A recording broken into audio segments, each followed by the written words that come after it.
short, crisp, and interesting. Any show that opens up like this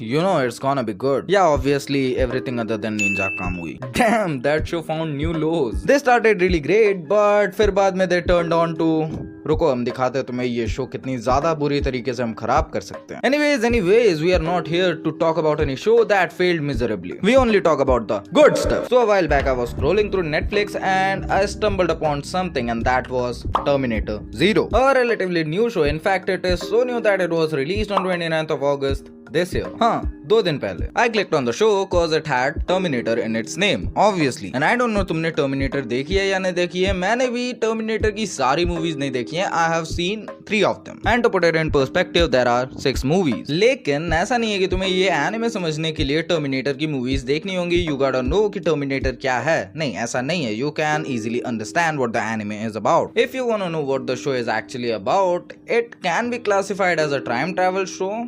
Maybe. Yeah, it involves time travel, so it is a time travel show. लेकिन ऐसा नहीं है कि ये केवल एक time travel show है, क्योंकि इसमें और भी बाकी elements involved हैं. But जो core theme यहाँ पे है, that is machines का take over इंसानों पे. Basically AI का take over इंसानों पे. And we have seen enough movies to know how this goes, right? And यहाँ पे भी कुछ अलग क्यों ही होगा? So they launch a AI program, and that AI program decides within nanoseconds कि इंसान धरती के लिए सबसे बड़ी problems हैं. They are the bringers of war and they create destruction. And वो AI क्या करता है? So it starts a nuclear war. Isn't it ironic that the AI that thought humans are the bringers of destruction starts destruction to destroy humans to save the planet and itself, obviously. And then there is this scientist Malcolm Lee that creates Kuroko, another artificial intelligence that is supposed to stop Skynet, that is the extremist artificial intelligence that wants to destroy every human being. And I know जब तुम मेरी ये बातें सुनते हो तो तुम्हें लगता है कि तुम्हें क्लियरली पता है कि ये स्टोरी किस डायरेक्शन में जा रही है, एंड यू नो कि ये किस डायरेक्शन में जाएगी, इसका क्या होगा. You want to predict it and you think you can clearly predict how it ends, but you can not, क्योंकि ये स्टोरी इतनी ज्यादा स्ट्रेट फॉरवर्ड नहीं है जितनी स्ट्रेट फॉरवर्ड ये दिख रही है. क्योंकि you think you can predict it, क्योंकि टाइमलाइन जो चल रही है वो सिंगल लाइन में चल रही है, बट ऐसा नहीं है. एग्जाम्पल के लिए, if you see a scene जहाँ पे कुछ कैरेक्टर्स फ्यूचर में मर रहे हैं by the hands of terminators, अगर एक सोल्जर टाइम में पीछे जाता है एंड इस चीज को चेंज करने की कोशिश करता है तो इट चेंजेस, बट एक डिफरेंट टाइमलाइन के लिए, एंड उसका आउटकम कुछ और होगा. लेकिन इस टाइमलाइन में जहां पे लोग मर रहे थे टर्मिनेटर्स से,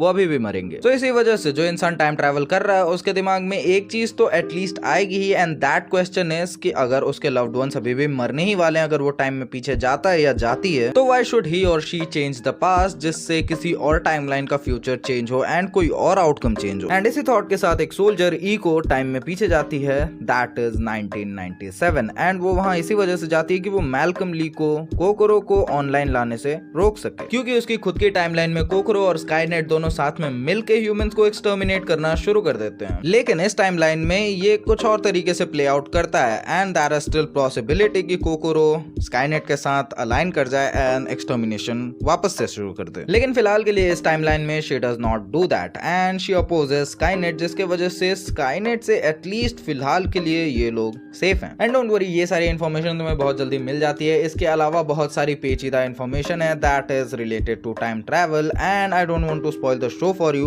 so you should definitely check it out. The anime involves a lot of gore, blood and a little bit of nudity. But what do you expect? It is an adult-rated show on Netflix, and if it is on Netflix, then you know it is gonna have it. The show starts with a very neutral world, but eventually it ends up becoming a dystopian world, which is very bad for the human species. ये एक बहुत ही ज्यादा thought provoking show है. अगर तुमने Devilman Crybaby या फिर Cyberpunk Edge Runners जैसे शो देखे हैं, then you can find certain similarities with this show. The anomaly of the show is that the show is created by a human, and it puts out a question that what do we provide as humans? It puts out a question that how we try to find meaning in every trivial and naturally occurring thing, as if the whole universe revolves around us. Even if there are multiple species that clearly outnumber us, we still try to find value and meaning to every small and trivial thing to an individual's point of view. And it puts out a question of dominant mindset that we have over every species and every other thing around us. The artificial intelligence intelligence in the show actually questions the humans' selfish behavior. देखो, अगर तुम्हारे time में पीछे जाने से तुम्हारे जो loved ones हैं उनका कोई भला नहीं हो रहा है, अगर उन पे कोई सफरिंग हो रही है तो वो सफरिंग अभी भी कंटिन्यू होगी.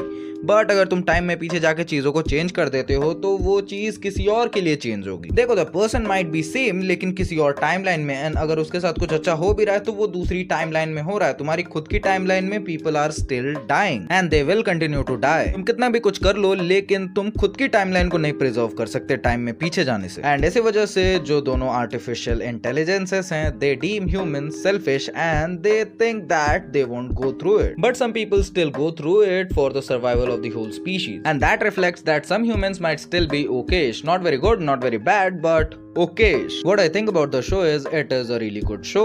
The theme of the show is really nice and the storyline that is presented in front of you is actually very thought provoking. And जब बात आ जाती है animation की तो you cannot go wrong with it. It has really beautiful animation, especially when Malcolm is talking to Kokoro in multiple occasions and आसपास का scenario change होते रहता है. It looks really beautiful. And जब scene को gore and bloody होने की जरूरत है, it does not fail to deliver on that either. एक ही problem है जो मेरे को इस शो के दौरान लगी, and that is मेरे को लगा था कि ये बस एक ही सीजन में खत्म हो जाएगा, लाइक डेविलमैन क्राईबेबी या फिर साइबरपंक एज रनर्स. क्योंकि कोई भी शो जब डायरेक्टली ह्यूमंस को क्वेश्चन करता है तो ऐसे शोज एक ही सीजन के अंदर खत्म हो जाते हैं, एंड इसकी एंडिंग एक ऐसी एंडिंग नहीं होती दैट इज वेरी हैप्पी और very sad. It is a questionable ending. But terminator 0 ends on a conclusion but opens another door of questions, and उन क्वेश्चंस के आंसर्स के लिए तुम्हें सीजन 2 का वेट करना होगा. But yeah, you should definitely check out Terminator 0. It is a very short anime. It has only 8 episodes and it is short, crisp and thought provoking. And for now,